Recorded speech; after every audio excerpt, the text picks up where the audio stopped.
locked in. Look at what we have here, folks. To the only show that matters. The cream of the crop. Duke Loves Rasslin. And there is no one that does it better than your host.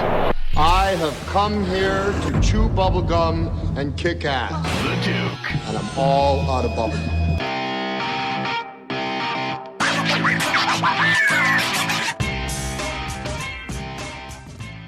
Hello everyone, my name is Kai Douglas, professional wrestling referee for Evolve Wrestling, and just want to say happy holiday season to everybody out there, and anyone that's going through some hard times right now and you're down on your luck, just remember that it gets better.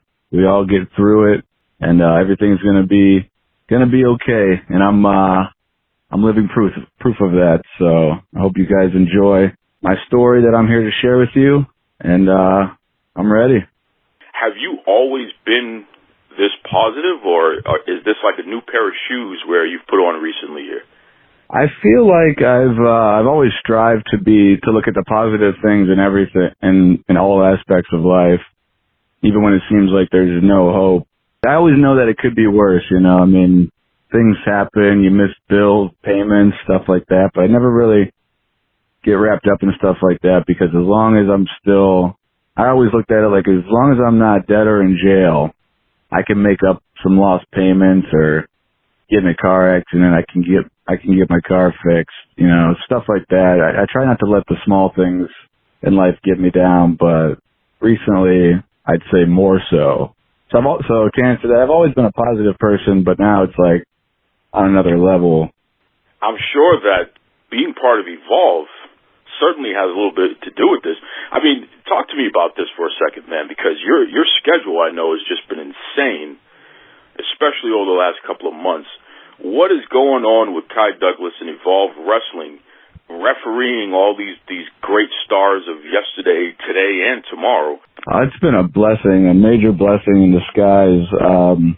If you would have told me, 3-4 months ago that this is where I'd be right now, I'd call you crazy. I believe everything has a chance to happen, but I wouldn't have put myself in this position where I'm at right now. It's, almost every morning I got to pinch myself and see if this is a dream or not, because the people that I've been lucky enough to surround myself with and have conversations with, and people that have went from the television set to mentors in my real life. It's hard to find words sometimes to describe everything, but I'm just so grateful. I can't talk about gratitude enough. Who were some of the folks that you see pass through the Evolve locker room who we see on TV on a normal basis? I met Gabe at my WWN tryout back in August, and obviously I knew of him before that. Getting to work with him and just seeing how he's a genius when it comes to booking, storylines and every small detail of a match. At the same time as, I see him more often now, I'll always look at him as the wrestling genius that was behind so many great promotions over the years, and I'm just thankful to work with him. And then, working part-time here and there at NXT, just seeing guys like who have been a real big help to me, like, senior official Drake. He's just been, I don't know if he even knows this, but he's just been a blessing in my life, because, I'm very new to refereeing, and even before I knew I wanted to be a referee, I always caught myself paying more attention to guys like him and D.A. Brewer and Daryl Sharma, and just, like, I used to watch wrestling matches as I'm watching the moves, and I find myself more and more just staring at them the whole time, you know what I mean? And I've always admired the NXT refs are in shape and very professional and presentable, and that's what I've always strived for my whole life. So just having guys like that I talk to on a weekly basis and I interact with and I can go to with questions and stuff, it's just a blessing, because just watching on TV and being in the spot where I'm at now, it's amazing to be able to have that kind of support and this mentorship. You brought up something that really blows my mind. I mean, you say that you're new to refereeing, which it's hard to tell when folks see you in action there, because you definitely know what you're doing, and you've been doing a great job and really have been a enhancement to the matches that we see and Evolve and some of the other promotions that are connected to the WWN. I want to take a step back, though. I want to take a step back because your story in general, it does not start here at being a referee. And I know even for myself personally, I recognize your face. I didn't necessarily remember the name, but I knew the face. I'm like, I've seen this guy before, and I feel like this guy wrestled before. Let's take a step back. You actually are a trained professional wrestler, and you went to a school and got your start years ago. Let's talk about that. When did you break into the wrestling business initially? Yes, many, many years ago, almost 2 decades ago, back in, say, 1990. Oh, no, it was 2 decades, 1999, actually. I'm originally from the Cleveland, Ohio area. My father used to take me to, local indie shows when I was a kid. And, I'd started out from just 14, 15-year-old fan, not being able to do anything on the show, obviously, because I wasn't 18. But, getting to slowly go from, helping set up the chairs to passing out flyers, ended up becoming part of the ring crew at 16. Just doing anything that I could to be a part of the business. And that eventually led to me taking the step even further to train, because ever since I went to my first WWF live event back in 1992, I believe it was, I've just been a fan. I've always known that I wanted to be a part of this business, but going back to the training, I trained in the back of an old billiards hall in Massillon, Ohio. So if anyone out there is from Ohio, that's around the Akron Canton area. That's such a pro wrestling thing to say. You trained in the back of a billiards hall of all places. Yeah. Right. That's a big performance center. That's some fancy state of the art gym in the back of a pool hall where pool sharks were hustling each other, and maybe somebody got a pool cue upside of the head, who knows, what have you there. Most likely, yeah. But there you guys are bumping in the back of this place there, trying to achieve a dream of becoming pro wrestlers, huh? Right, yeah. Humble beginnings for sure. I wouldn't trade any of it, though, So you went through school, and then you hit the indie scene, right? I mean, you started wrestling after that. Yeah, I started wrestling in the Cleveland area. Did a little bit of stuff in West Virginia, down in Weirton, West Virginia. Mostly with a couple of my buddies that I was with.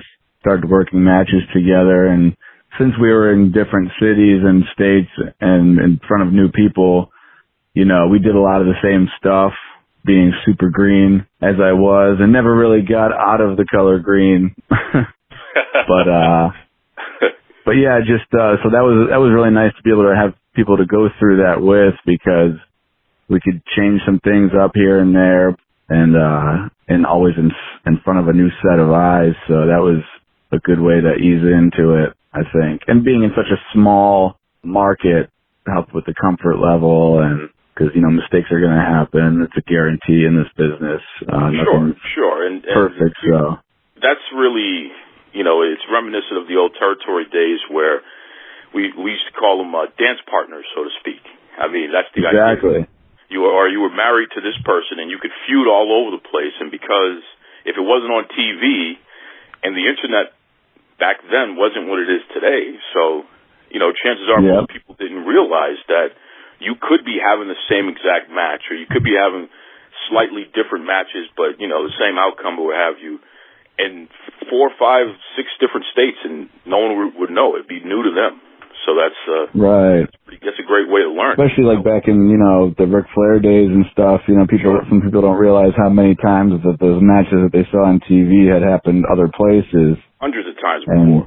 Yeah. Right. Without cell phone cameras and stuff like that to capture it. So sure. It's definitely nice, and it's a comfortable thing. It's a comfort thing to be able to hone your craft with a certain opponent or multiple opponents. When you broke into the business, that was a time period that I like to call the golden age of indie wrestling. Yeah, so many people were breaking into the scene, and they were innovators. The wrestlers themselves got a little smaller. So a lot of the things that we take for granted today, I mean, you look at a guy like, say, Daniel Bryan, for instance. He's a fairly average-sized person, yet this guy's headlining WrestleManias, and he's world champion and what have you. It was really during that late 90s, early 2000 period where you had more wrestlers who were 6 feet and a little bit under, let's say, between 5'7" and say 6'1". That was a sweet spot for people with that build, and they were really breaking the mold and coming through the ceiling, so to speak here.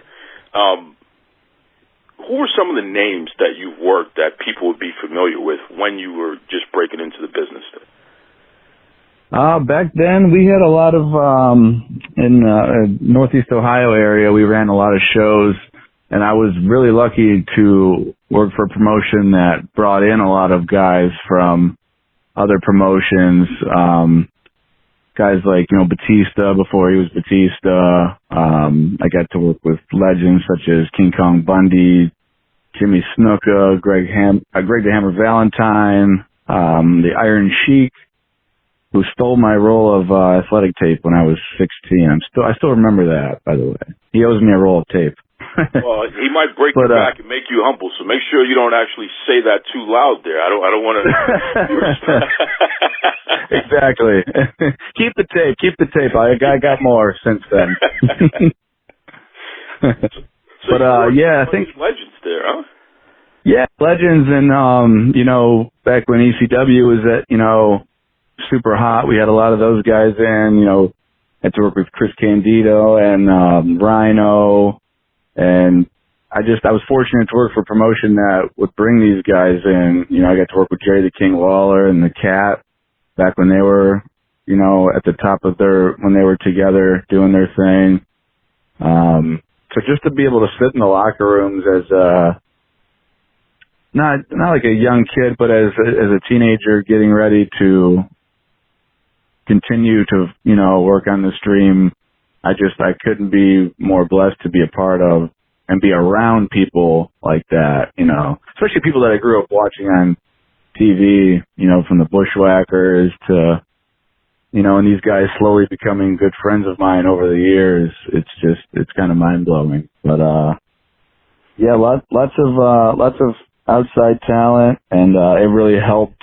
I think they really helped our whole area as far as the indie guys and the smaller guys, like you mentioned. Just giving them some hope and some encouragement, some advice, and working with us. Yeah, and not being, super, big-headed or anything. Everyone I've always worked with has always been beyond a pleasure to work with. So, very lucky.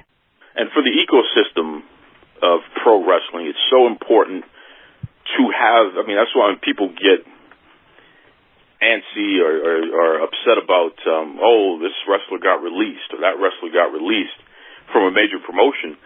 In all honesty, that's the circle of life in pro wrestling. I mean, when somebody is no longer on the big TV show and they get to go back on the indies and, they can scout talents, they can help the next generation of wrestler get better, just being around them, like you said, in the locker room, hearing stories, getting critiques, or even being in the ring. You're fortunate enough to do that with somebody who has been to the big time and who has something to pass down.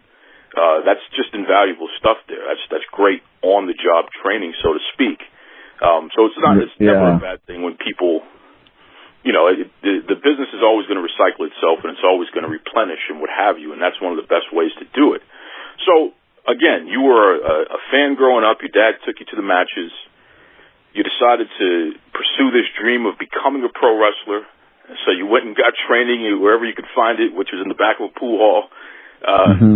Then you managed to work your way onto cards, and legitimate cards where you were in there with legends. I mean, literally Hall of Famers were in the same locker room and at times in the ring with you, which is just incredible, especially for a young person who's breaking into the business. So you're at that level, man, where it's like, okay, this thing might actually work out. But then something changed, and you decided to go a different way, and you decided to take a step away from this big dream that you had of being a pro wrestler.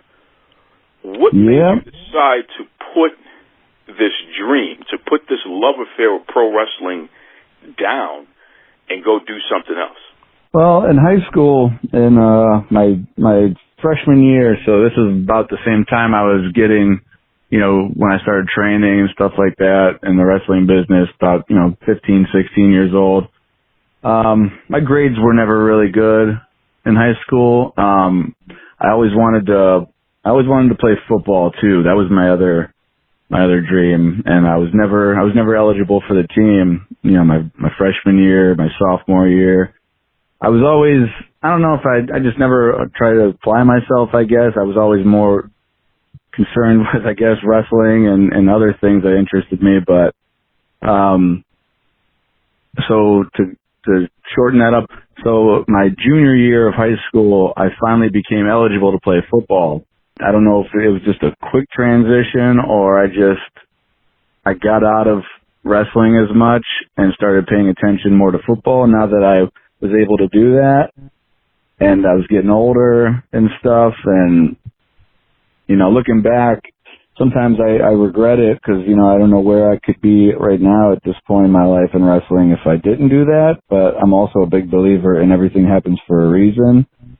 So, back to the football thing, so I got out of that. I played my senior year.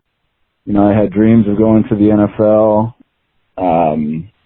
Did some camps for some semi-pro teams in the Arena League down in Columbus, Ohio, and just pursued that for a while. And when that didn't work, I kind of just kept going with life, and opened up my own business. I started my own company, grew that pretty big, and just started, I guess, settling on the fact that was a chapter of my life that was over and gone, and I was totally okay with it at the time. But I moved down here to Florida the first time, and I was blessed enough to I lived in Clearwater Beach, which a lot of people might know it's a large wrestling area. You got Hulk Hogan down here. I worked out with the Bushwhacker Luke at his gym. I worked with a lot of guys that were current roster members of Impact at the time. This is back probably around 2010, 2011. So that kind of started bringing me back into wrestling because it was gone for a little while. So getting to work with these guys and, being invited backstage to Impact tapings and stuff like that when they were shooting at Universal Studios here in Orlando. And just, always being on the road, just being one of the boys, but really having absolutely no role in the show or any promotions kind of got me back into falling in love with the wrestling business. So I feel like moving down here was a huge rekindling of that flame for me.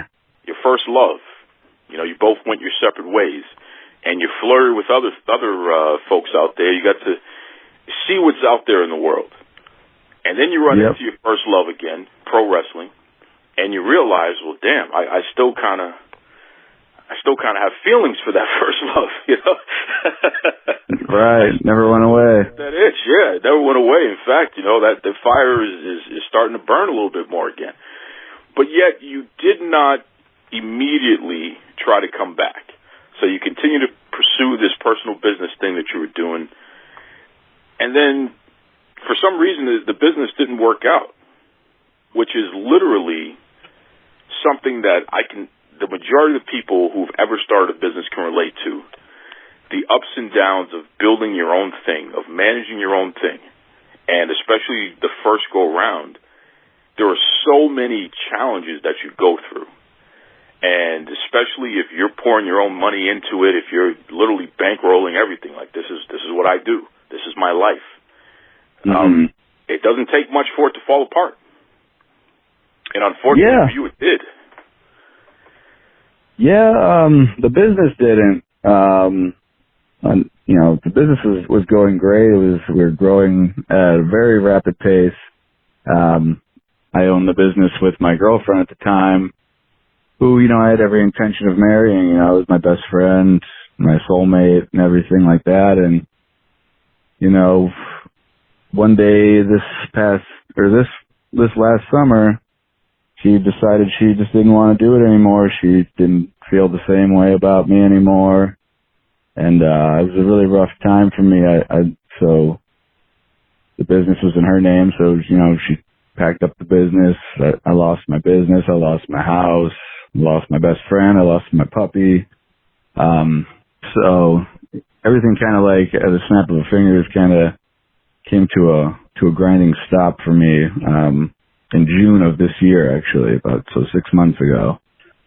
Wow. And, so the feelings, you still know what that feels like intimately because it wasn't that long ago. This isn't something that happened 3-4 years ago, 10 years ago. This is something that literally just happened. You could something I go through every day still, to this day. So, it's definitely been rough. Let me ask you a question. Mm-hmm. When people say rock bottom, I think that sometimes we take it for granted because there are different rock bottoms for different situations, and everybody has their own rock bottom. Like you said, you lost your girlfriend, you lost your house, you lost your dog, you lost this business, something that you were putting everything into, just like all those other aspects there. Was that rock bottom for you? Yeah, that was definitely my lowest point. Like I said, because everything kind of happened so fast. It's like we were riding high one day, and then the next day, I'm out of everything. Thank God I had my truck. I lived in my truck for a while. I was doing construction back in Cleveland, where I'm from. We were doing some renovation projects. We were doing a build in an abandoned Toys R Us warehouse. So luckily I had the key to that, so I'd sleep there sometimes in an old abandoned Toys R Us building, and it was dark, man. It was pretty hard, trying to find things to do during the day because I didn't have a place to go back to. So I would go, to a park, and I would go hiking, or I'd go for a run, and just, I'd go to Planet Fitness and take a shower because I had a membership there, but just not having anywhere to go back to, it was tough. It was really tough. Luckily it didn't last that long because, as I'm sure we'll get into the next part of my story, my blessing came along, a month or two, about a month later. So my rock bottom didn't last more than 3-4 weeks, but it seemed like 3-4 years, when every minute seems like an hour and stuff like that. How do you keep your head above water when so many things have just fallen apart in such a short amount of time? Like your entire life changed instantly. Mm-hmm. How did you keep your head above water during that month or so? Well, it was really hard. I'd like to say that I stayed positive like I am now, and for the most part I think I did. But obviously that, the sunshine personality can go away sometimes when you're dealing with some certain things. But I've always been a big believer in, the universe, and, if you put yourself out there and you set your intentions and you work hard. I've always prided myself on my work ethic. I've always been a really hard worker, and I knew maybe in the farthest back corner of my mind that it was going to be okay, but it definitely that 3-4 weeks it was a trying time for me. I didn't have the money to just get up and go. I had a job, I had a truck, and my brother still lived in Ohio, so I could sometimes go over there and crash on his couch from time to time, but it was definitely hard. So you've gone through all of that. 3-4 weeks of just a complete, your life was just turned upside down. And then for some reason, you turned back to your first love. How did you find your way back to pro wrestling? And what was it that made you decide, something? I'm going to go down this road again. I'm going to see where this leads. What happened? So I love this story.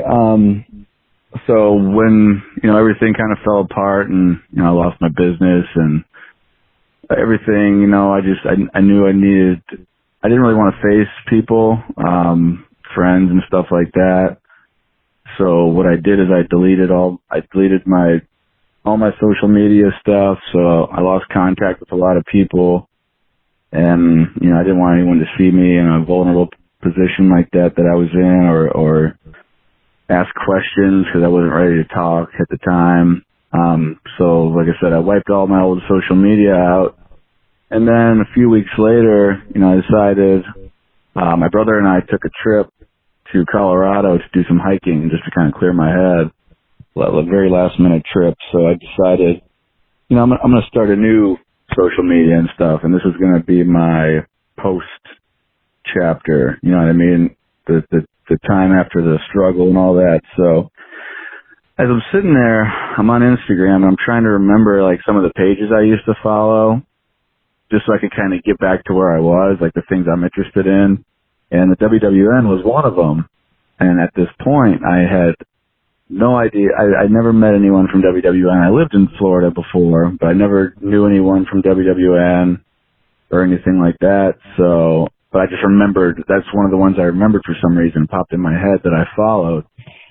So I happened to click on their website that day, and at the very bottom in smaller font was Summer 2019 Recruitment Camp, and it was to be held in Port Richey, Florida in mid-August of this year.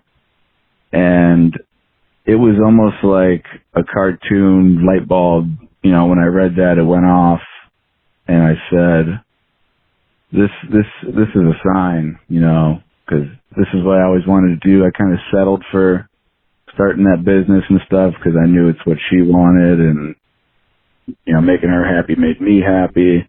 But once I knew it was just me on this ride from here on out, I said, I'm gonna do this. There's a reason it popped up. There's a reason I remembered that exact Instagram handle, and I clicked it, and then I clicked on the website in their bio for whatever reason. So it comes up, it's this camp, there's an application, so I filled out the application. I'm thinking I'm not going to hear anything back, or I'm not going to get accepted because, it's been almost, 2 decades since I've had a match, 18 years, it's been 20 since I've trained. I said, well, it's worth a shot. So I'll never forget. I'm sitting I went to the gym the next day. I'm sitting on the bench press. I'm in between sets. And I reached down and grabbed my phone, and I have a notification. I have an email from Gabe Sapolsky, and like my heart stopped. So I opened the email, and it said, congratulations. We just want to let you know you've been accepted to be a part of this seminar, this recruitment camp. And I couldn't believe it. Like reading that for the first time. I don't know how many times I read it after that, probably 100. But it was like that was like the turning point. Even after that, I read all the details of the email, and I come to find out the camp is $799, and I don't think I even had 100 to my name at the time. I'm like, oh, too good to be true, right? So luckily, at the time, the construction company I was working for, a friend of mine, he was my boss, but he was a good friend of mine, almost like a father figure to me. I went to him and I told him, look, this is a blessing. This is a sign. I know this is a sign from the universe. I said, is there any way I could borrow the money and just work it off? Maybe instead of you giving me my full 40 hours, you give me 20 and put the other 20 towards what I owe you or something like that. And he was just all for it. He wanted to see me. He hated losing me because I was his best worker and I was, always reliable and he could always count on me and stuff, but he knew that I needed this. I think he knew that I needed this. I can't speak for him, but, he gave me the money. I decided that I'm going to do this full blast. So instead of just coming down to Florida to do the camp, I decided I'd packed everything I owned in my truck. I was working, like I said before, we were doing construction, remodels and stuff. We did a lot of stuff for U-Haul, so I was able to get a storage unit for a few months for free and keep all my stuff because, like I said, I didn't have a house anymore. And so I packed everything in my truck, and I moved down here to Florida to do this. I arrived the day before the camp started. I spent a little bit of money I had left on an Airbnb. You know, I wanted to be close to the venue. I went in with every intention of this is part of my story. This is the next thing I got to do. And I did the camp with Gabe. A lot of the NXT talent. We had Shayna Baszler there. We had William Regal, Coach Robbie Brookside, Sean Hayes, the strength and conditioning coach for the WWE Performance Center. So many different people from the world of WWE there. So, I mean, it really could have been an $8,000 camp and it would have been worth it. But, you know, the knowledge I learned from that seminar. So, you know, I never was a ref before. So when they asked me what am I going out for, ref, wrestler, or manager? And I said, referee. Makes the most sense to me. I'm now 34 years old. I'm not young. I'm not in my 20s anymore. The more soul searching I've done, I'm really big into meditation and self-reflecting and stuff like that. With that, diminished more of my ego. You know, I don't really have the ego I had anymore. I don't care to be famous. I don't care to be rich. I care to go to a job every day that I am excited to get up to do. So I said, I think referee might be a good goal for me. You know, I'm 5'7", 5'8". I'm not a huge guy. I feel like I looked a lot like what the referees in NXT kind of looked like. And like I said before, that's always inspired. Those guys have always inspired me because they weren't your typical sloppy or small, wimpy looking guys. Like I said, I could really see myself being like a Drake. You know, Drake's always, he was an inspiration to me before I met him. And, so I went down that path and never reffed a day in my life. Kind of was just going off of what I saw on television. And so I got through the camp. It was a long, grueling 3-day camp.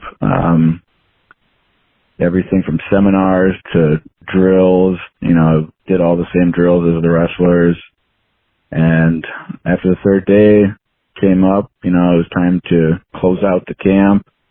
Everyone said their thank yous and their goodbyes and everything. And I remember sitting in the locker room thinking, okay, camp's over.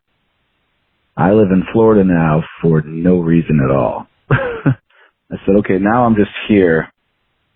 What comes next? So I was getting a little kind of confused. And Trevin Adams, who is the announcer and the ambassador for the World Wrestling Network, he pulled me to the side. He goes, hey, you live here. You live in Florida, right? I go, yeah. And he goes, how would you like to come do some refereeing for American Combat Wrestling, which is ACW, which is our Florida brand of the WWN. So we're all under the same WWN family, you know, with Evolve and Shine and everybody. And I said, man, that would be amazing. You know, I just want some reps. You know, I just want some experience. So I owe a lot to him, and I tell him this every day. I told him this yesterday after we were coming home from Shine in Chicago. I said, if it wasn't for you pulling me aside that day, I really don't know where I'd be right now. I would have had a heck of a $800 experience, and then that probably would have been it. And I probably would have been back to doing something I don't like. He kind of he gave me my start, and it's been a blessing since then. So learning to ref on the fly. In the past 7 months, all of this has happened. Like, this isn't something that happened a decade ago. This is real life. This is what's happening right now. So, yeah, August. So, like, what, 4 months? 4 months. And since then, you've been used steadily, right? You've been refereeing all over the WWN for the most part down there in Florida. And yeah, every Wednesday, yeah. And you've even been in NXT, and you've gotten to go backstage and see what's going on there. And you remind me so much, your story at least, you remind me so much of Tommaso Ciampa, a guy that he's an undersized guy. He broke into the business around that same golden age of indie wrestling. Busted his butt.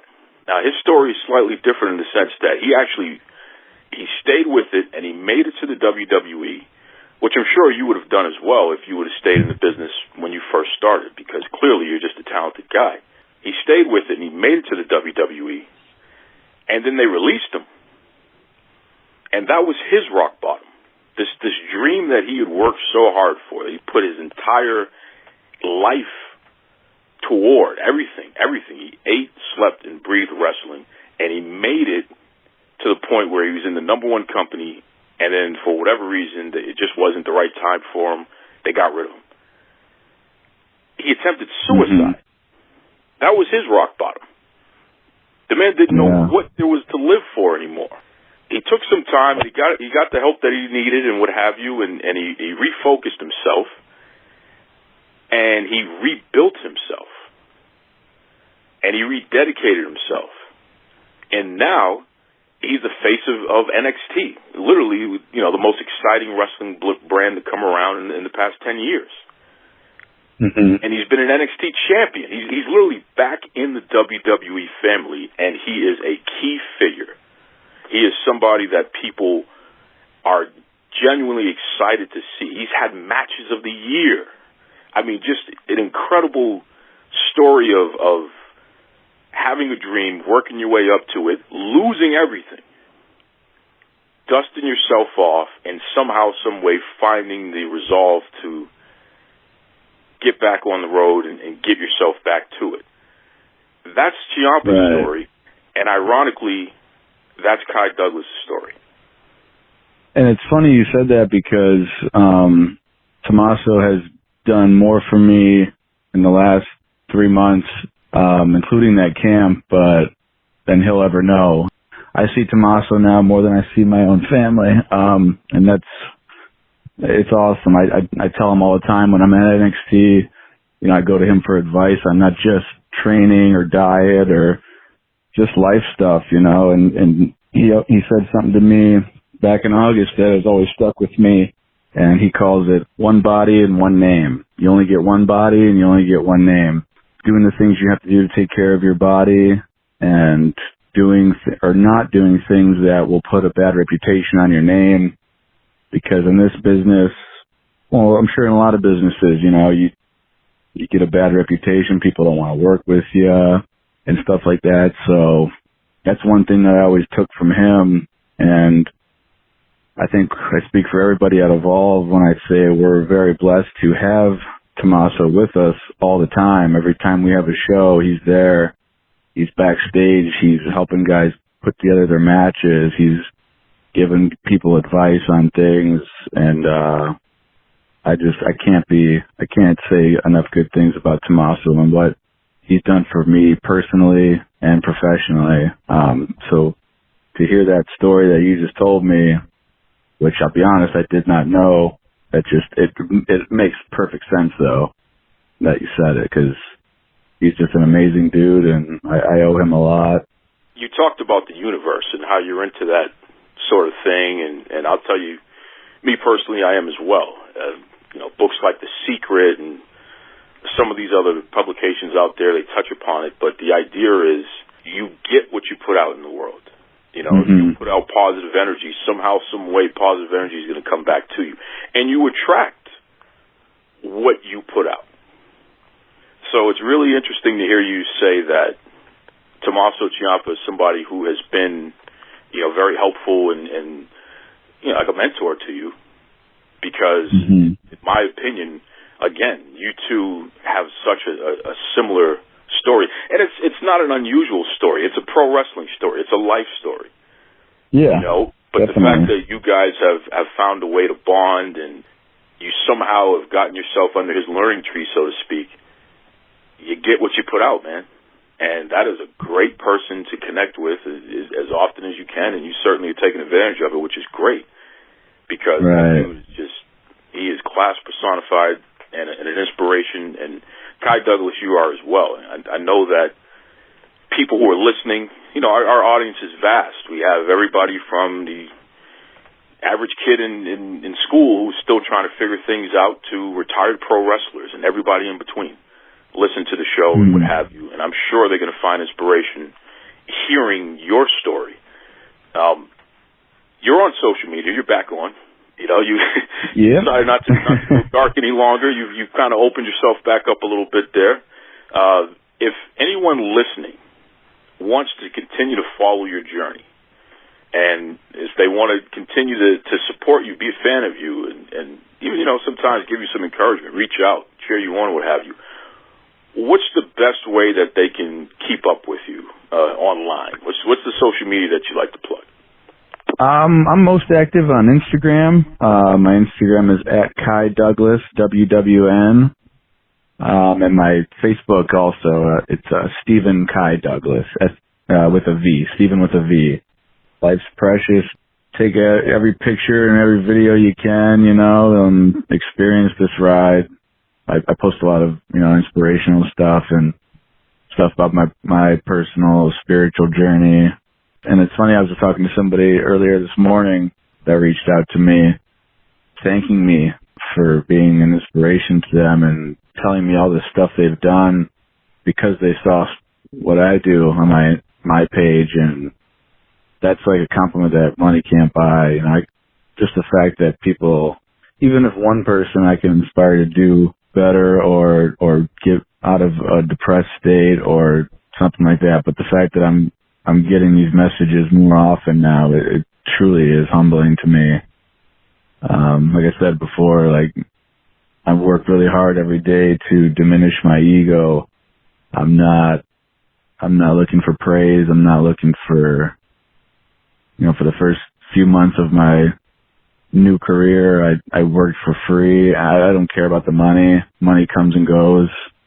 I care about building lasting relationships, inspiring other people, and helping people. I feel like the world would be a lot better place if everyone kind of encouraged each other more than tearing them down. I can't think of a better way to kick off this holiday episode of the Duke Loves Rasslin podcast than having somebody like Kai Douglas. He's an Evolve wrestling referee, and that's great. But someone with such a great inspirational story, incredible story, to choose to come on this podcast and to deliver that message, that positive message, reminding all of you, reminding me, that no matter what happens in life, no matter how tough it can get, you'll pull through. And you got to believe that. And Kai Douglas is a person that is living proof that it is possible and it can be done. You just have to find a way to believe that yourself. Thank you, Kai Douglas, for choosing to share that incredible story here. Really, I got goosebumps. There are moments there I got a little misty-eyed. I'm not ashamed to admit that. Just a really, really heartwarming story, some real tough falls, and this guy is just tearing it up now. All the referee stuff he's doing, he's getting noticed, he's out there. A lot of our favorite folks that we see on TV each week, they've taken a liking to Kai and they're mentoring him, and I'll tell you, it's something that I said to him before, you get what you put out in life. And when you're putting out so much positive energy and you're putting out so much inspiration for others and you're helping others, you're going to get it back in return. But that's also true if you're putting out, things where you're trying to hurt others or what have you. Yeah, you'll probably get that back in return as well. But Kai Douglas is definitely one of the good guys there. And I'm so happy, again, and so appreciative that he joined us this week. Hey, folks, Merry Christmas. Happy Hanukkah.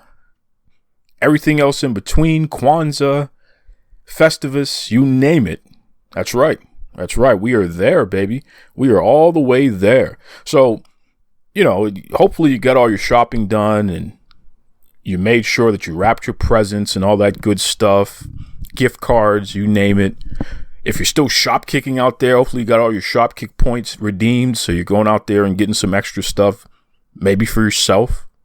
The best time, in my opinion, to do shopping for yourself is directly after Christmas, because the sales, especially on the items that have been returned by people who just don't want them, basically new stuff, it's a great time to save a buck and you can get what you really want out there. So, but that's why I always say it's great to give a gift card, like a credit card company gift card or a mall gift card.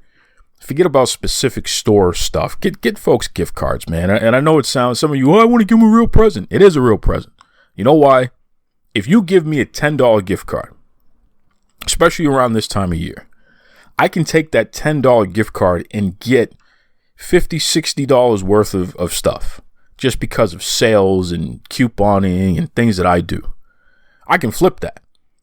So think about that for a second. You can really help somebody get what they really need and want if you just get them a gift card. So just keep that in mind. That's right. Listen, on today's episode, I got something special for you. So we started off with Kai Douglas and that inspirational story. Again, really appreciate that guy. A little later, I'm going to play for you one of my favorite interviews of all time. It was one that we did a couple years ago, myself and the Boston Bad Boy. We had the Duke of Dorchester, Pete Doherty, his former WWF superstar. We had him on the show, and he was just incredible, and I'm going to share some background story, stuff that I've never really shared before in detail. I'm going to give you the background about that interview, so stay tuned. But before we get to any of that, once again, thank you, everybody, for all the great birthday wishes. I really appreciated it last week. In fact, I have a couple more messages in my inbox that I'm going to play. And you know what? Why even belabor the point? I got something special here from WoW superhero star Amber O'Neil. Okay? From Grits and Glam with Jesse Jones. I'm going to play Amber right now. Happy birthday, Duke. We love everything you do for wrestling and WoW superheroes. You are a superhero. Enjoy your day. Thank you so much, Amber O'Neil. That's my homegirl, man. She's cool as hell. Her and Jesse, just really, really great folks.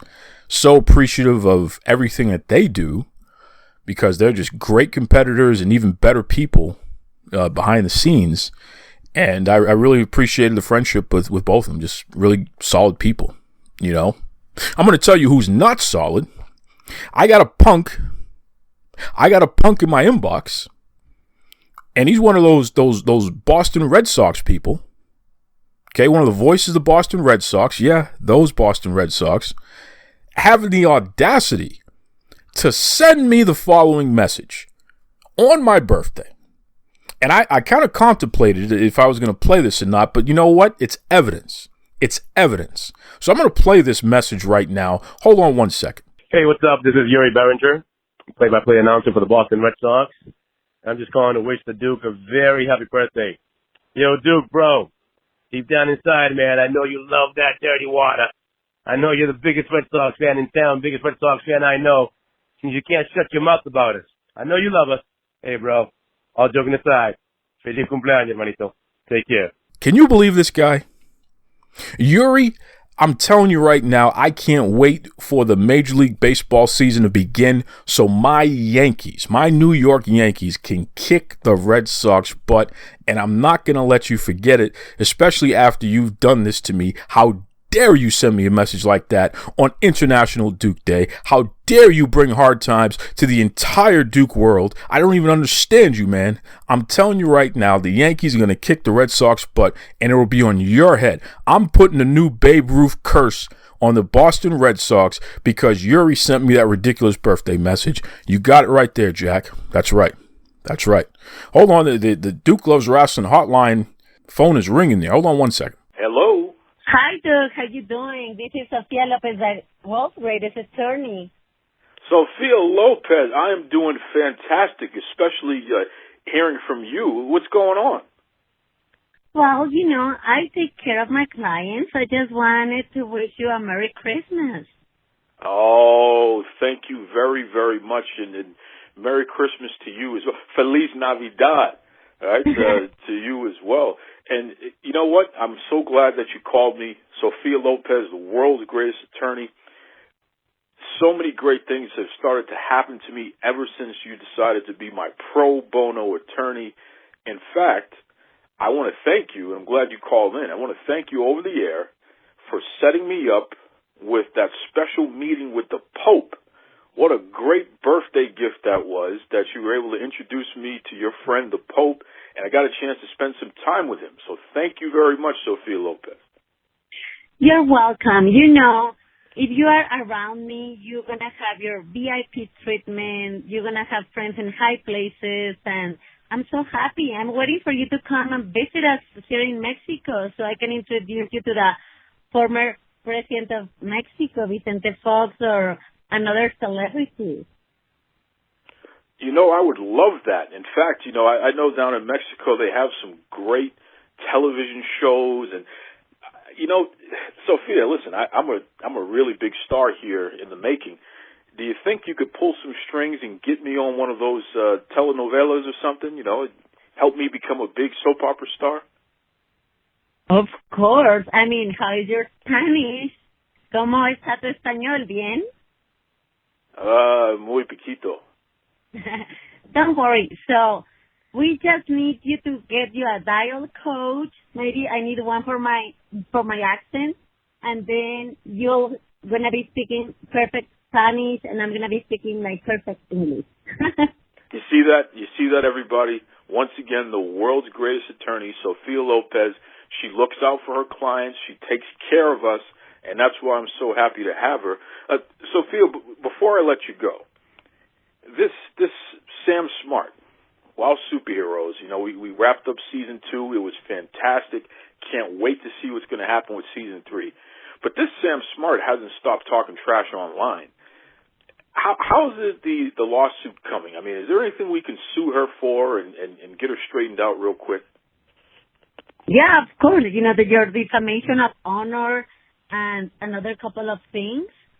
And I think she's just playing everyone, because for her not being on inside the ring and not having like a full match, she feels like strong and she feels like she can talk bad about everyone.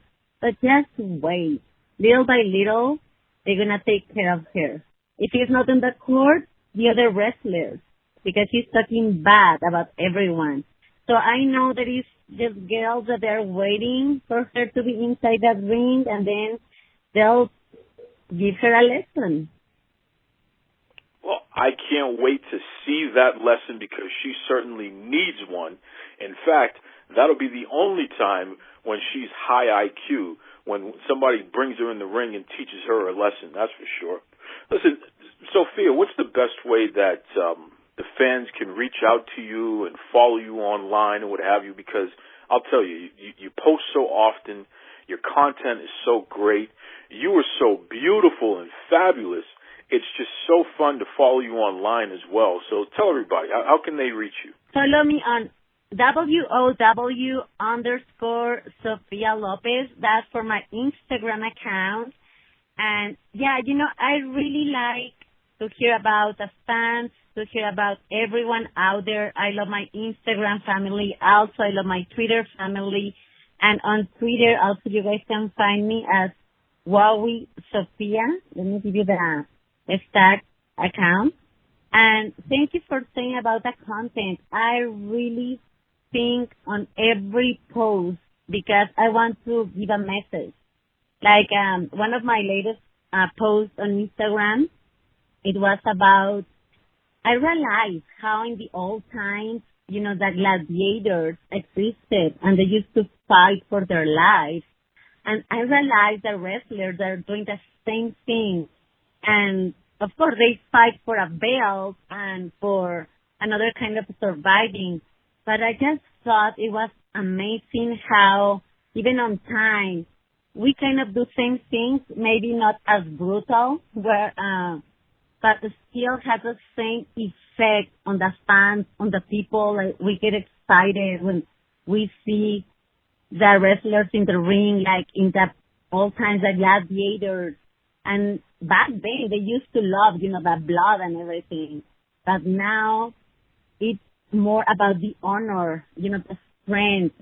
So, guys, just follow me. I love this post. You guys gonna have fun with me. And on Twitter, it's Wowie_Sophia. Her name is Sophia Lopez. She is the world's greatest attorney.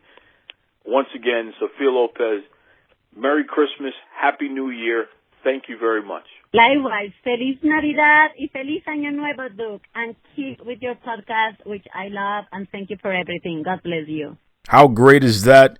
The world's greatest attorney, Sophia Lopez, taking time out of her amazing schedule. She is so busy. She's a star. She's working on TV shows down in Mexico. She's on Wild Superheroes. She's helping me sue everybody that I got a problem with. I mean, Sophia Lopez is just great. And again, introducing me to the Pope, I mean, come on, that's no small feat there. It's a big deal. So, again, thank you, Sophia Lopez. We're going to take down that no good Sam Smart. We're definitely going to do that together. There's no two ways about it. That's right. Okay, folks, I promised you something special. A blast from the past. A couple years ago, I had former WWE wrestler and commentator, the Duke of Dorchester, Pete Doherty, had him on the show. Now, Dorchester is the largest neighborhood in the city of Boston, Massachusetts. Okay? And Pete Doherty was so proud of being from Dorchester. That's why he made that part of his wrestling name. And the guy is still a local legend. Everyone loves him, what have you. So I spoke to Pete, and he agreed to come on the show.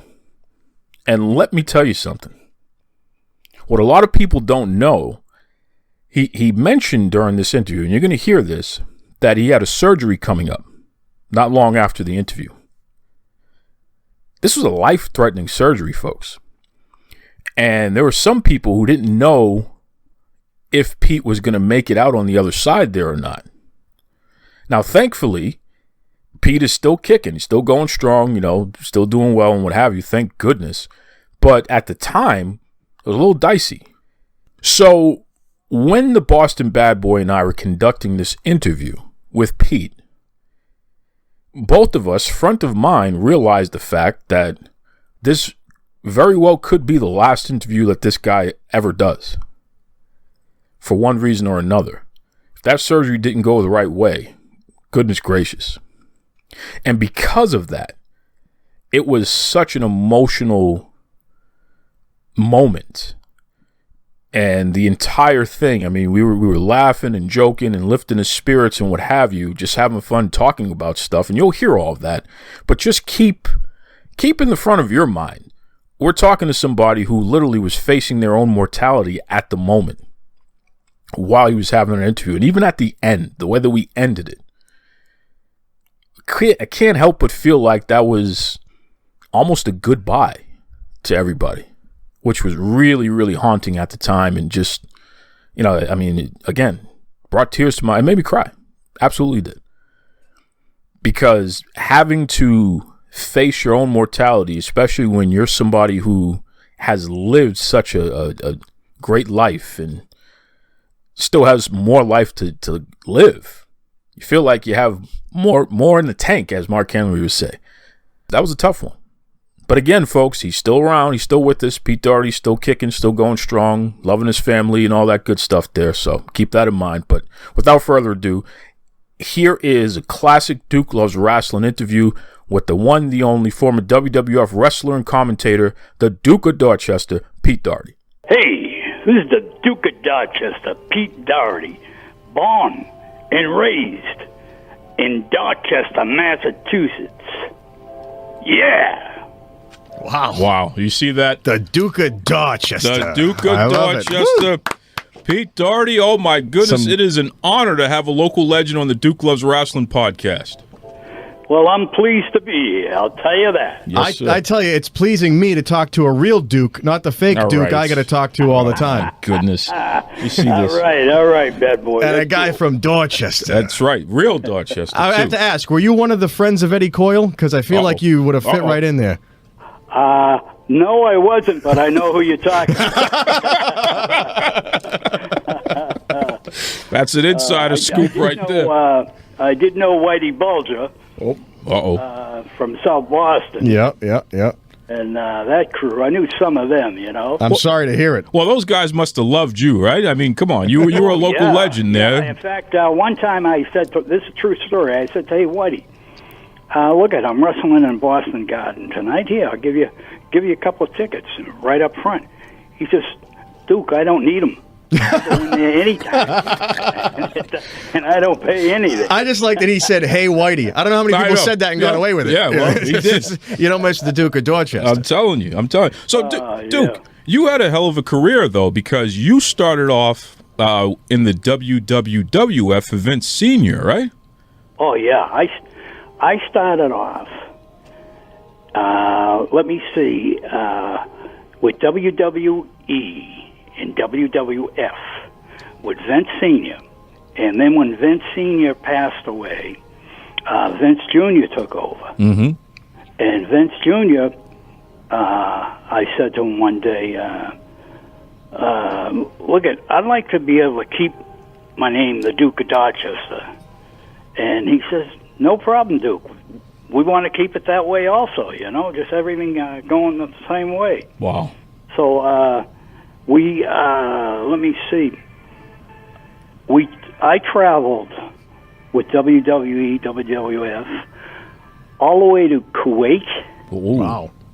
We wrestled there in Kuwait, and it was just fantastic. We wrestled in a soccer stadium. It held over 100,000 people. Whoa! I think the actual thing is like 60,000. Yeah, but they have more seats. When you put standing room, and then you got people climbing over the walls, it was just unbelievable. That's crazy. I want to ask you. So when you're working in that era, when you're working for the WWE under Vince Sr., who are the guys you're hanging around with? Who's your crew? Who are the other names of the guys that you worked with? George the Animal Steel. Of course. Legendary. All right.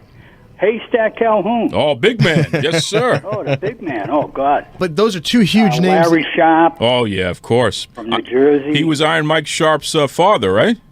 Yeah. That's right. Yeah. That's right. That's true. That's true, yeah. See? So what was it like back then? How did, you guys traveling from place to place, you're really working. It's not like the sort of glamorous TV gigs they got right now. Exactly. Give us a taste of what that's like. We would go through a car every year. When I first started, I started with a brand new 1971 LTD convertible. Oh. All right? So being a good guy, the promoter asked me, hey, would you pick up Andre the Giant Of course. at Logan Airport? Of course. Because we're wrestling up in Saugus somewhere, you know? And I said, sure, I'll do that. So I go over, I pick up Andre, but Andre's got his buddy with him, Frank Ravo. Yep. And he's another 300 pounds. At least. They're both sitting on the right side of the car.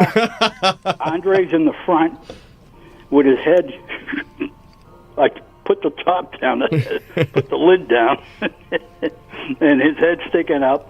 And the other guy there, boom, and the car is going down at a tilt on the right. Okay? All right. So when we finally get there, they get out, and my car still stayed that way. Oh, man. Shocks are gone, the whole 9 yards. The shocks are gone. I love the idea of bringing that car into the mechanic, and he goes, what the hell happened? You go, you'll never believe. Yeah, I picked up Andre the Giant at the airport. Hey, am I covered under warranty? Yeah, exactly. Right. Exactly. So, yeah, that was cool. But that was like, in those days, we had to drive everywhere. Yeah. Down to Philadelphia, do TV down there at Allentown in Hamburg, Pennsylvania. Oof. And then all the guys would drive over to whatever town we were scheduled or booked to go wrestle in. And you just drive everywhere. Everyone went through a car every year. Hey, Duke, let me ask you, why was the Cape such a hot spot for the old WWF? You guys did a lot of shows on the Cape, which I was surprised when I was looking through the records to see that. Yeah, because Vince McMahon Jr. He owned the what do you call that? Not the metal. What is it? The metal The Coliseum? The Coliseum. The Coliseum. Yeah, he owned that. Wow. Really? I didn't know that. Wow, look at that. He owned that. And that was a beautiful building, wasn't it? In the summertime, no windows, no air conditioning. No, yeah, it was a real sweat fest. But we always packed them in there. McMahon loved the place and all that there, but it was only good for the summertime. He wanted something year round. Oh. So he only, I think he only held on to that for like 2 years, and then he sold that. Wow. And he made a bundle on that too. Tell us, between the two of them, Vince McMahon Jr. and Vince McMahon Sr., which one did you get along with the best, and why? I'll tell you what, I got along good with both of them. Yep. Vince McMahon Sr., what a gentleman. I mean, really class act, you know. Never raised his voice, never said nothing. Vince Jr., though, you piss him off, he will scream boo Jesus, you know. But then he'd settle down and everything become copacetic. Of course. You like them fancy words, baby? Yeah, hey, listen, we're talking to the Duke of Dorchester, Pete Doherty here, the man. Yeah. Now, you were on the very first Saturday night's main event, all right, NBC, where they Saturday Night Live took a hiatus, and you guys were in the spot there. Now, you wrestled Junkyard Dog that night, right? The JYD, yeah. Yes, sir. What was that like? JYD was pretty cool. It was easy, and being that we were the first show on, and I think I was the first match. Yes, sir. How's that for history? So you fantastic. So all my job was to get up and pump the crowd, and I used to. Sometimes I would show the number one finger, showing everyone I was number one. That's right. With the blonde hair, that's right. oh, yeah, that went over big time. That got a lot of heat. But I'll tell you what, on that number one deal, though, I did that in Kuwait. Oh, I'm sure that did not go over well. Bad thing to do in Kuwait. Yes, sir. They were ready to kill me. Wow. Oh, Jesus. So we're talking about No, go ahead. Finish up. It's a obscene gesture over there. Yep. And as well as here, but it really has a bad bad vibe. You're lucky you got out alive there, Pete. I am. So you make history on this national broadcast, something that goes on to become this historic, famous thing for the WWE and for wrestling in general. It's sort of the MTV moment for wrestling, where it really jumps into mainstream. You're a guy that comes from sort of before that, the old school style, transitioning to this new school. What is there a difference when you're wrestling for TV versus wrestling just to pump the crowd up? Wrestling for TV is, you're only out there for say, a 10-minute match. Mm-hmm. So in that 10 minutes, you got to tell the whole story about what you're doing. Sure. You know? And as opposed as out on the road, in a match out on the road, you have more time and more access and able to do more. Whereas you got to squeeze all that in there on the program, the NBC program. Remember, I am 74 years old. Listen, age is just a number. And, yeah, and sometimes I kind of, you guys are going to have to help me out. Listen, Duke claims to be a young man, but if you had to sit here and look at him, you would say, I think he's aged. Stop? He hasn't aged well. Would you just say stop? That. I mean, you're a wise guy over here. Jeez. Embarrass me in front of Duke. I'll tell you what, one reason why I grow this beard is because everywhere I go, not everywhere I go, but I look younger than what I really am. That's right. You're talking to two bearded men, too, so I think we're on to something. Boat here, brother. You know? Well, see, it's funny. Tell them the Boston Bad Boy story here. So the Boston Bad Boy is named after a previous Boston Bad Boy, Tony Rumble. Yeah. Do you remember Tony Rumble from the old ICW? I don't remember him too well. I've heard of him. The Savolis, they ran the ICW there. Joe Savoli and his father there. Angelo Savoli? Angelo is the old man there. So Rumble took over right after them. And he would always wear a Bruins jacket. He'd wear a headband that said Boston on it. He was Boston through and through, just like yourself. You were Duke of Dorchester there. So the Boston bad boy here, he's like a homage to Tony Rumble. Oh, cool. Yeah, it's like Duke gave me this name because I don't keep up with the modern wrestling. I got to tell you that, Duke. It's the old school stuff for me. This modern stuff, it's like a soap opera. I don't get time for it. So I said, I need a good name. Get me someone lined up, someone classic. And I said, Boston Bad Boy. Clearly, that's me. That's who he is. Because someone's got to be the bad boy in this situation. The way I got my name was through Chief Jay Strongbow. Oh, hi, Chief. Yes, sir. Yes, sir. Tell us about that. And what it is, we were wrestling in, I believe, in Attleboro. And at the time, I was working in the shipyard at General Dynamics at Fall River in Quincy. Yes, sir. The old factories there. Yep. Yeah. And so I was late getting to the match. And and the chief, I come walking in, and the chief said, well, I won't say the words he said, well, if it ain't the F.N. Duke of Dorchester. Look at that. Your reputation preceded you. Nice. If you only knew, right? If you only knew. I tell you, we all just started laughing unreal.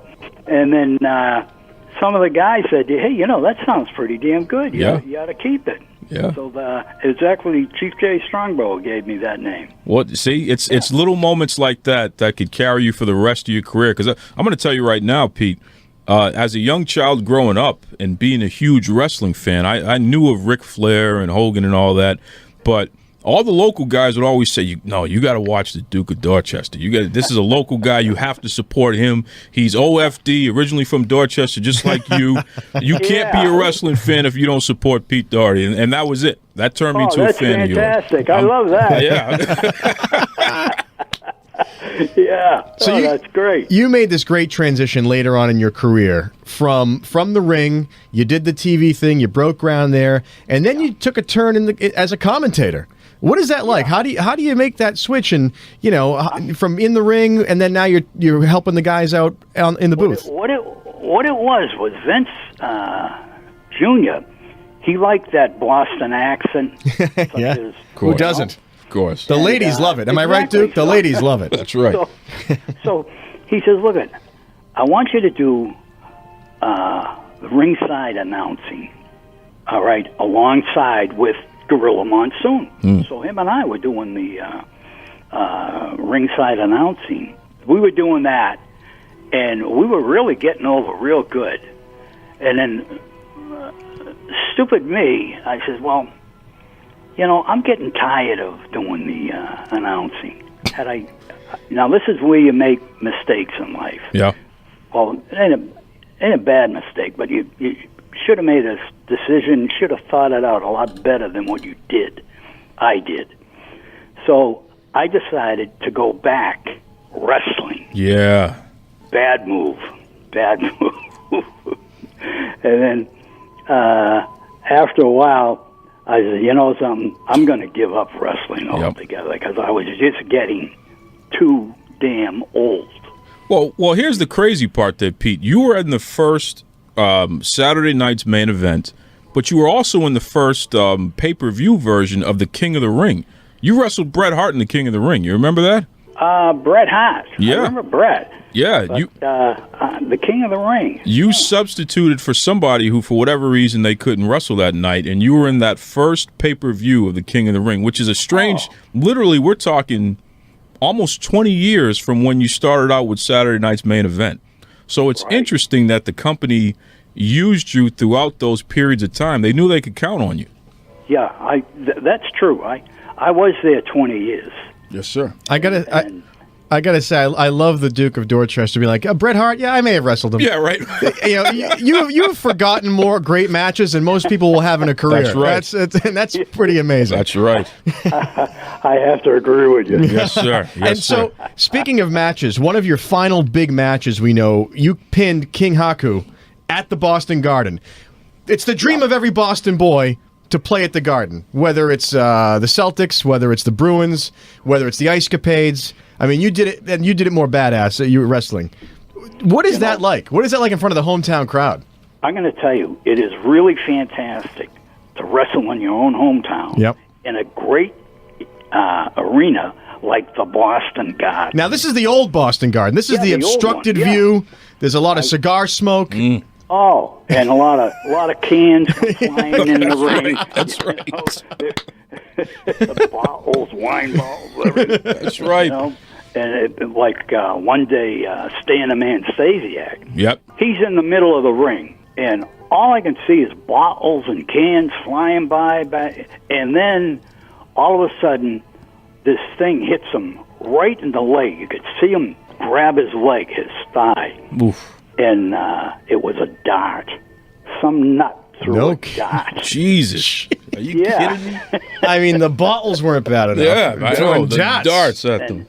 That was the final straw. And Vince McMahon, Sr.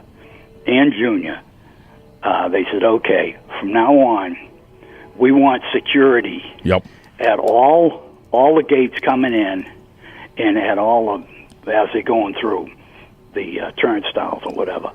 And he says, we want all bottles and cans confiscated, you know?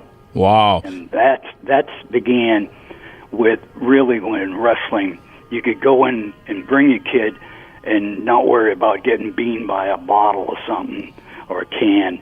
And then it really shaped up good going into it. Well, thank goodness for that. And listen, shout out to Sean Stasiak, Stan the Man Stasiak's son. You know, he's been in the business for a while there too now, Duke. Stan's little boy there. He ended up making it into the WWE and all that good stuff there. Sean. That's good. Good for Sean. So I got to ask you, I mean, just going back to the Haku thing, this guy was known for being tough. In the ring, can you take this guy? Could you take this guy in your day? Yeah, I could. Matter of fact.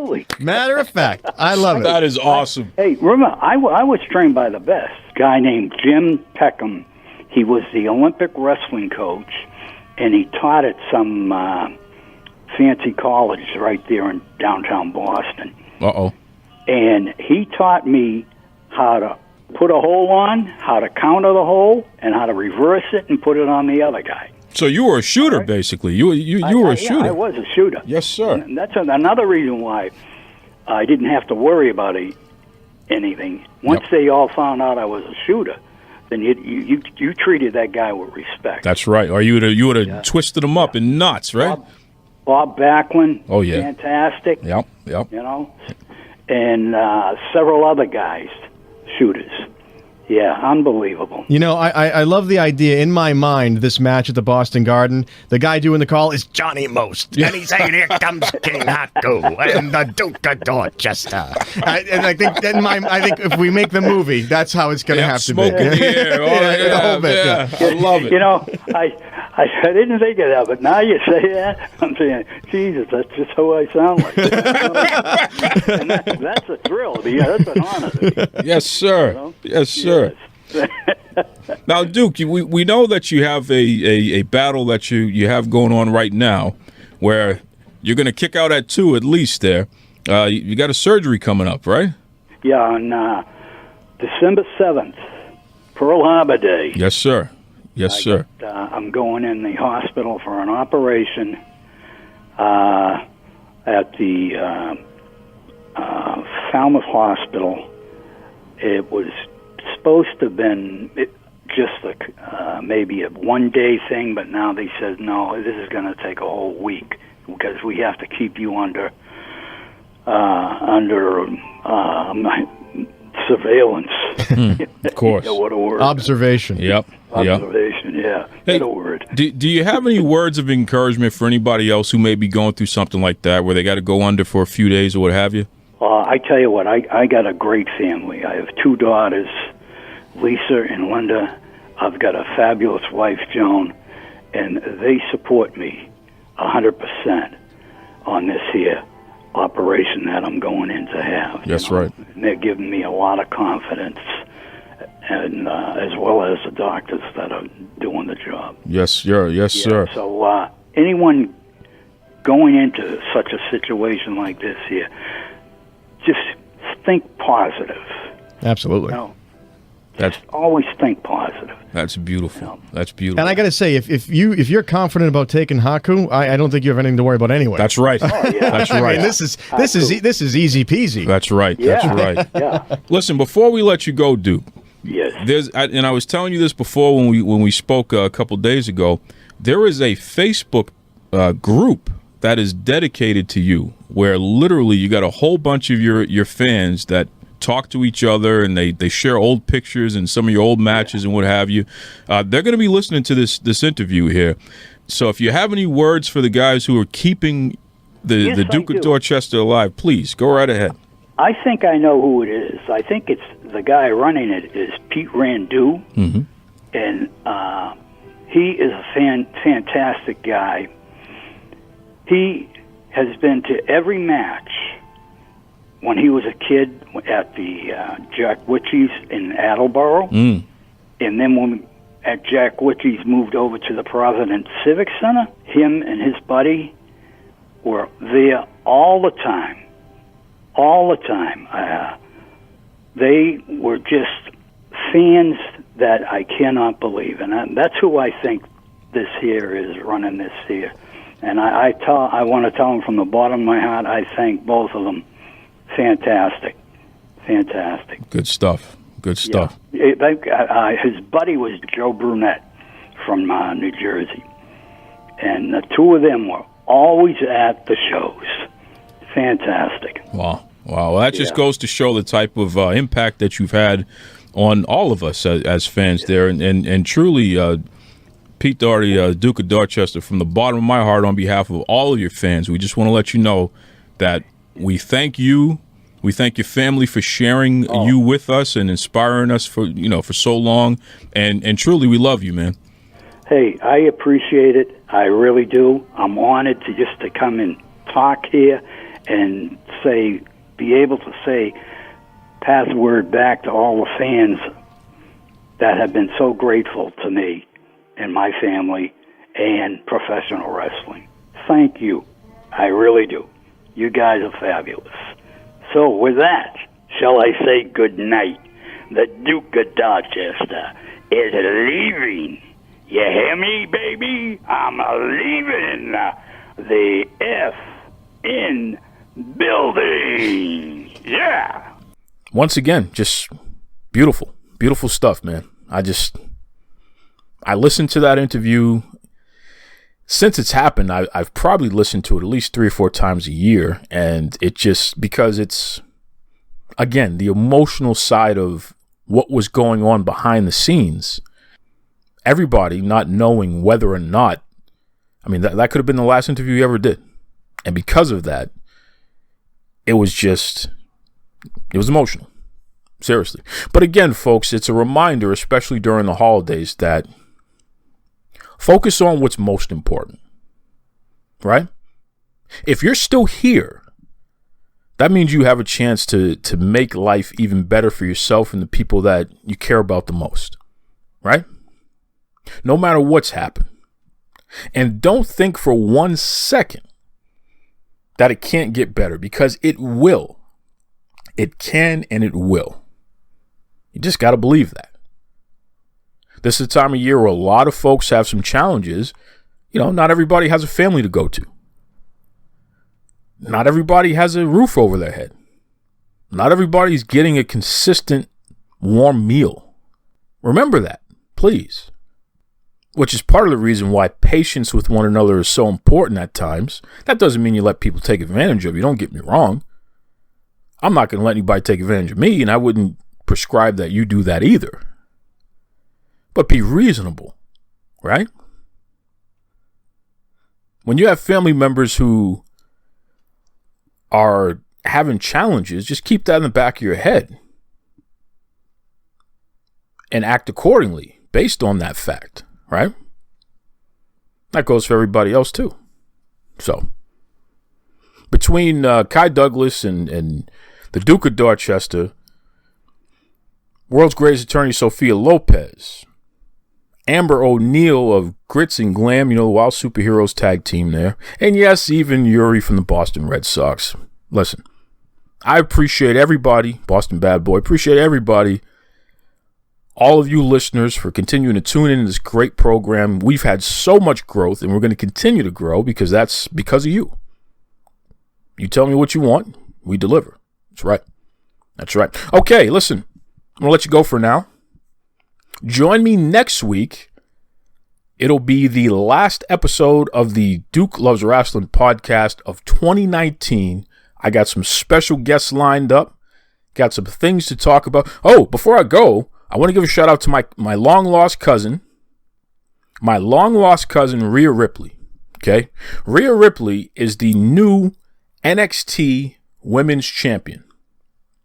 A lot of folks don't know this, but Rhea Ripley's family, their last name is Bennett, which, I'm a Bennett, so we're cousins, okay? It's a fact. We're cousins.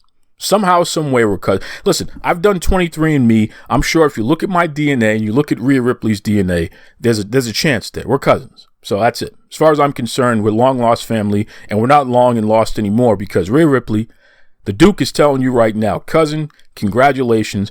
I'm coming over. I expect you to have a gift for me. Hopefully it's like a new Rhea Ripley t-shirt, or you could just give me the NXT Women's Championship. I'm not a woman, but that doesn't mean I won't carry around that belt and let the world know that I feel like a champion. That's right. Rhea Ripley, the whole Ripley Bennett family. That's right. We're all united, baby. You better believe it. Okay, folks, until then, be kind to yourselves. Be kind to others. Take it away, Tony Schiavone. This is Tony Schiavone, and we're desperately out of time on Duke Loves Rasslin.